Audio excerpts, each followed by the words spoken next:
private. What are you doing?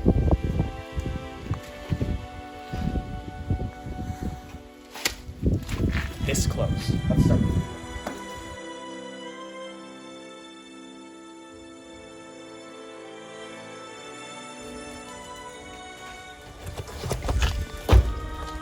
Hey, Josh here. Are you afraid of death? Are you afraid of the final end of your mark in this world? Everything you love, everything you own vanishing forever because your mind just stops? A fear of death is innate in conscious beings like ourselves. Because as much as we can comprehend the world abroad, the ticking clock that is our own mortality is just the most imminent thought most of us think about in our lives. But can we truly ponder not being alive? Nothingness. That's what death brings. Our conscious selves gone forever. But fundamentally, we should not be able to think about nothing. Because thinking about nothing is thinking about something. This is what's called the mortality paradox. It's in a sense that because we are conscious beings, despite a fear of death, we cannot comprehend not being alive. The brains we use to think cannot think about any way that it could not be thinking in and of itself. Now, if our brains can't comprehend not being alive, why are we still afraid? Despite this mortality paradox, a fear still perpetuates us and drives most of humanity. A fear. This perpetuating fear drives humanity to turn against itself. Because the fear of death isn't a fear in the altruistic sense. It isn't a fear that we will no longer be able to help others. Inherently, it's a selfish fear. A fear of loss. Loss. But why does death have to be the end? Is there a way that we could stop it? Could we cure death just as we cure disease? Like it's any other ailment that we face? Could we be immortal?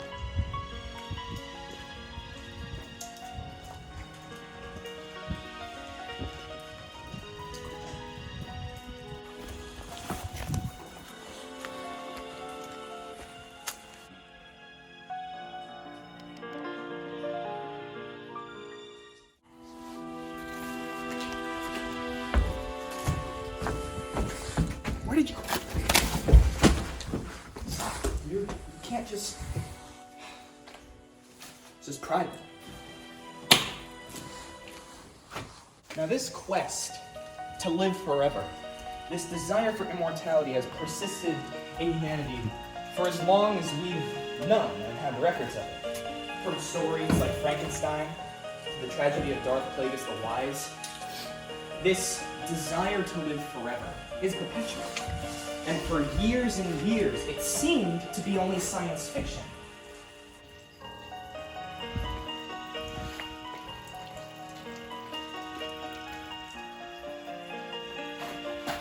Companies like Alcor offer a paid cryostasis in which you can spend upwards of $100,000 to freeze yourself for inevitably one day when we believe we can cure death.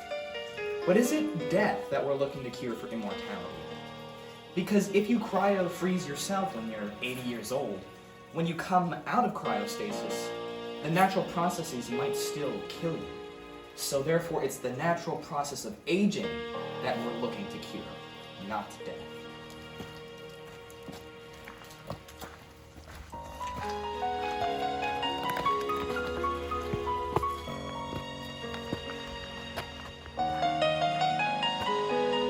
Aging is the result of multiple processes that occur throughout your body from the moment you are born. In order to grow, the human cells undergo a process called mitosis and meiosis, which means in order to reproduce, these cells split themselves. And the ultimate cause of death occurs whenever a cell splits. When your DNA divides itself, the ends of the chromosomes known as telomeres wear down. And inevitably, the telomeres are gone completely, and your cells can no longer divide. Now, this point where your cells can no longer divide is called the Hayflick limit, and that is the ultimate cause of aging. Now, once your telomeres wear out and this Hayflick limit is reached, full-body apoptosis occurs, and you will no longer be alive anymore, because the cells that let you function have, in themselves, reached their biological limit. So fundamentally, this problem of aging seems to me that it finds its base in the fact that our DNA can't regenerate. Which means the only way to fix this is to augment our DNA, which is on the order of magnitude of the microscale. Impossible, biologically. Or is it? Maybe if we look at the longest living creatures in the animal kingdom, we might be able to find the cure to aging that we're looking for. Maybe it's biologically possible through a compound that might be inside some creatures that live the longest.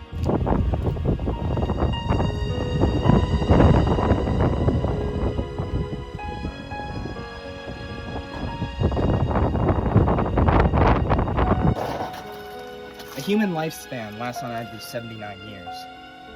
The oldest tortoise ever recorded was about 255 years old. Now, the oldest living thing on the planet is a white bristlecone pine in the White Mountains of California that is 5,062 years old, which means it was a sapling in around 3043 BCE, when the first pharaoh of the first kingdom of Egypt was being crowned. However, there is one more biological anomaly. A being that can inherently live forever. The Hydra. A befitting name to the organism blessed with biological immortality. It's a cnidarian that creates a compound called telomerase, which basically fixes its telomeres, allows them to regenerate, which makes this freshwater microorganism biologically immortal. It can never die from the processes of aging. But now this begs the question. Hydras die all the time. So, what is immortality? Is it aging that needs to be stopped? Or is it some form of twisted fate? Hey, you gotta stop digging into my private life, okay? This is important to me. What? Fine, you wanna see it? There. You happy? You see it?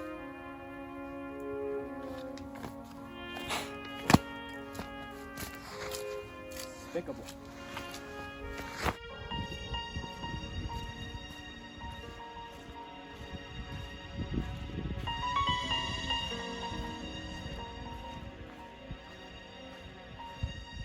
Entropy. The ultimate destiny of the universe. Even if we have the capacity to live forever, will the universe let us?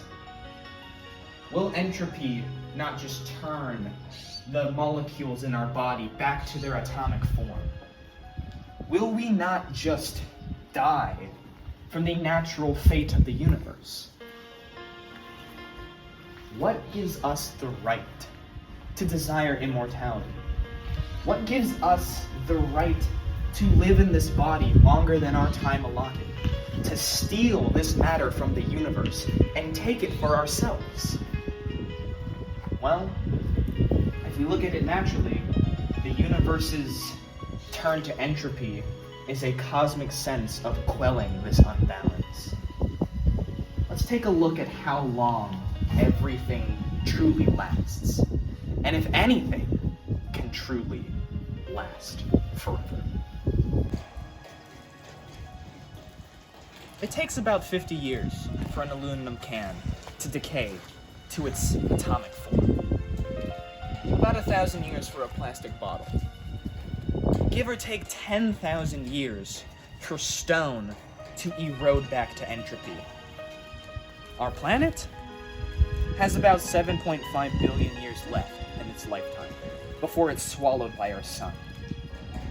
And the sun that lights up our world will die in 100 trillion years, collapsing into a neutron star, all its matter burning out. These balls of gas that harness nuclear fusion don't even last forever. Even the universe we live in has an expiration date. After quadrillions of years of stars fizzling out, black holes succumbing to nothing, the cold, lifeless universe will remain after a phenomenon known as heat death. Icy ghosts of planets past, the cold cores of neutron stars floating in eternal blackness. That will happen in one goop. Now that's not just the name of the website. A Google is 1 followed by 100 zeros. Hard to fathom, right? But if the universe we live in doesn't even last forever, if nothing lasts forever, how can we last forever? What is immortality? Everything has an end, and yet it shouldn't. Things should last forever. This finality has a fallacy. Hey, come on. Why do you always have to do this? Get over here and push in on me. Fundamentally, everything should last forever. Matter and energy cannot be destroyed. It is the laws of the universe, so why is it also a law of the universe that the universe has to end? It makes no sense. Where does all the energy go? What being strips it out of the universe? There is no end. There is no finality because everything should last forever. Again, as I get to this point of question, all the answers just vacate. We'll never know if there is a being that truly strips away the energy and matter at the end of the heat death of the universe. We should be able to last forever. And yet, nothing lasts forever. But everything does, and yet nothing does. And yet, everything goes to infinity, and yet there's a limit to infinity.